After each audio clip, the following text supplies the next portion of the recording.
ઘોર કળયુગની પરાકાષ્ઠા સમાન આ કિસ્સાની વાત કરતા પણ ધ્રુજી જવાય છે। દીકરીની આપવીતી સાંભળતા જ આપણું પણ માથું શરમથી ઝૂકી જાય છે, કારણ કે આ નરાધમે પોતાની જ દીકરીનું 3 થી 4 વર્ષ સુધી શારીરિક શોષણ કર્યું। એટલું જ નહીં, પોતાની ભત્રીજીનું 7 વર્ષ સુધી શારીરિક શોષણ કર્યાનો આરોપ છે। ઘટના રાજકોટના ઉપલેટાની છે, જ્યાં એક દિવ્યાંગ પિતાએ પોતાની જ 19 વર્ષની દીકરીને હવસનો શિકાર બનાવી અને એ પણ 1 કે 2 વખત નહીં, છેલ્લા 3-4 વર્ષથી વારંવાર તેનું શારીરિક શોષણ કર્યું। આ નરાધમ એટલી હદે હવસખોર બન્યો હતો કે દીકરી ઘર છોડીને ભાગી ગઈ। પિતાએ દીકરી ગુમ થયાની ફરિયાદ નોંધાવતા પોલીસે દીકરીને શોધી કાઢી, પરંતુ પોલીસે પૂછપરછ કરતા પોલીસના પગ તળેથી જમીન સરકી ગઈ। પોલીસના જણાવ્યા પ્રમાણે આરોપી રાતના સમયે પોતાની જ દીકરીના રૂમમાં જઈને ટીવીનું વોલ્યુમ વધારી દેતો અને દીકરીને પોર્ન ફિલ્મ દેખાડ્યા બાદ તેની સાથે દુષ્કર્મ આચરતો હતો। ન માત્ર દીકરી પરંતુ 17 વર્ષની ભત્રીજીનું પણ તેને શારીરિક શોષણ કર્યાનો આરોપ છે। ઉપલેટા પોલીસ સ્ટેશનની હદમાં એક 19 વર્ષની દીકરી થોડા દિવસ પહેલાં ગુમ થઈ હતી અને એના ફાધર પોલીસ સ્ટેશનમાં અને અમારી કચેરીમાં રજૂઆત કરી હતી કે અમારી દીકરી ગુમ છે। એના પછી એની તપાસમાં એલસીબીની ટીમ, લોકલ પોલીસ સ્ટેશનની ટીમ, તમામ લોકોને લગાવવામાં આવ્યા અને દીકરીને રિકવર કરવામાં આવી।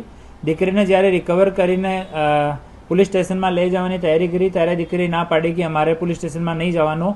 પછી દીકરીની કાઉન્સેલિંગ કરી અને પૂછતાછ કરી તો દીકરી સ્ટેટમેન્ટ આપ્યો કે દીકરીના ફાધર છેલ્લા 3-4 વર્ષથી એનો શારીરિક શોષણ કરતા હતા, એના લીધે જ દીકરી ઘરથી નીકળી ગઈ। એના પછી ફાધર સાથે અને દીકરી બંને સાથે પૂછપરછ કરવામાં આવી અને આ ગુના જો છે એ કન્ફર્મ થયો। એના પછી દીકરીની ફરિયાદ ઉપર રેપ અને પોક્સોની કલમ હેઠળ ઉપલેટા પોલીસ સ્ટેશનમાં ગુનો દાખલ કરવામાં આવ્યો છે અને ફાધરને પોલીસ સ્ટેશનમાં ડિટેન કરવામાં આવ્યા છે।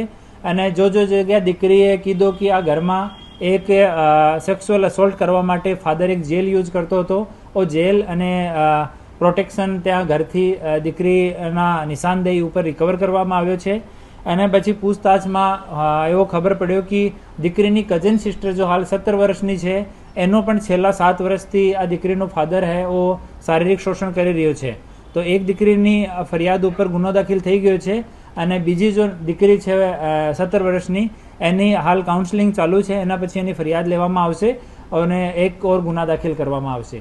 અને દીકરીનો ફાધર જો છે એ દિવ્યાંગ છે અને દીકરીની મધર છે આ કેન્સર પીડિત છે અને 4th સ્ટેજ છે। તો અમે અહીંયા ડીડીઓ સાહેબ અને હેલ્થ સાથે પણ વાત કરી છે।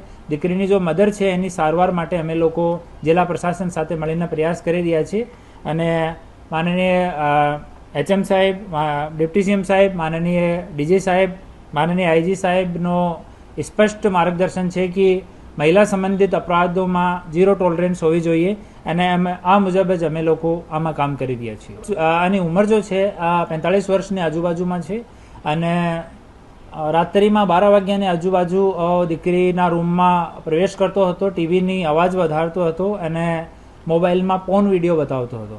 એના પછી દીકરી સાથે શારીરિક શોષણ કરતો હતો અને હાલ પોલીસ કસ્ટડીમાં છે અને આરોપી પણ આ ગુનાની કબૂલાત કરી છે અને આગળની ઇન્વેસ્ટિગેશન ચાલુ છે।